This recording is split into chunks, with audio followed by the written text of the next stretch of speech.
Self-help books sell like hotcakes. They can be found on the shelves of any halfway decent library. There are positivist priests who go on preaching on the virtue of thinking positively. Have you tried any Be Positive therapy? And does it work? For many it does, but for a moment. Just like smoking, it puts our worries and tensions to sleep. And as soon as the effect is over, the bees are again buzzing in the bonnet. In fact, Be Positive therapy is anti-life. Because to insist on thinking positively always is against life. Those who teach us to look at the bright side of everything, what are they doing? They are telling us to refuse night, to deny it, and accept only the day. How is it possible?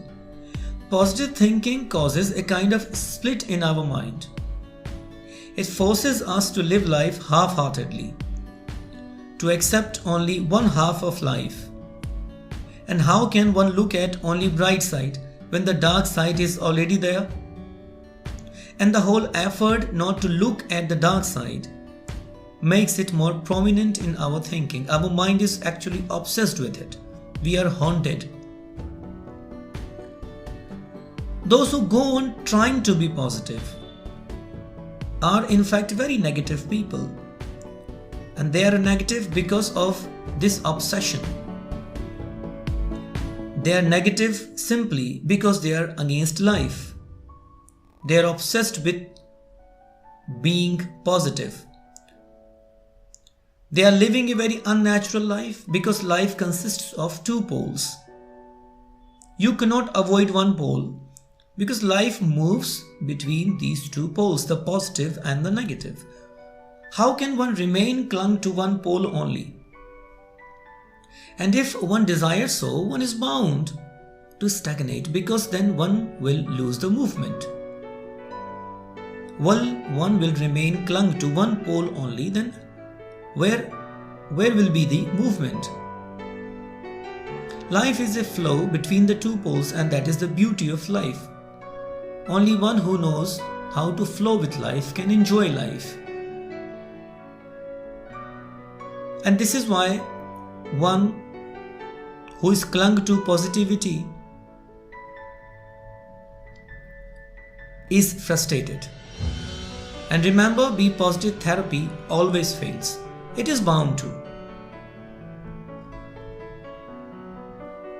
All the same, we see people who appear to be very positive. But they simply appear positive. They are not in fact positive. They are simply total in their attitude towards life. They accept life as it is. So they simply appear to be positive. They just live totally. Many people think me to be a very positive person. But when I tell them that I'm not positive, I'm simply not negative, they are confused because to them it is one and the same thing. Being positive or not being negative. What does it matter? It does. I am saying that I am not trying to be positive. To me, simply, there is nothing negative. Life comes as it does. So I accept life joyfully, in all its colors, dark and bright. And once you do it, there is nothing negative. So you are bound to appear positive to the world. The truth is that you know, because there is nothing negative for you, you have dropped the negative. And interestingly, with the negative, the positive too has dropped on its own. Both poles are gone, and now you live life totally. Because then there are no poles and you are not bound to either pole. And there is a magic in this acceptance. When you accept life totally, it works a miracle. You see, we avoid suffering. we try to run away from our suffering. Eckhart Tolle says, suffering is mental. Only pain is physical. We suffer because we interpret situations. We form opinions about people, about situations, about circumstances. That is why we suffer. So suffering is only a mental phenomenon. Only pain is physical. Therefore, as soon as one lives life in totality, this acceptance calms him down. It soothes him and it soothes his suffering, because acceptance means there are no complaints, there are no interpretations. So there is no suffering. Totality cools one down and cures one's suffering. The agitated mind is at rest. And it does improve body's capacity to heal fast also. It improves actually your immunity. Because coolness itself is the greatest cure for anything. This is why you must observe that cool-hearted, soft-hearted people suffer less from diseases. And even when they suffer, pain is there. Pain is there, physical pain. But mental suffering is unknown to them. I know my own guide, my supervisor.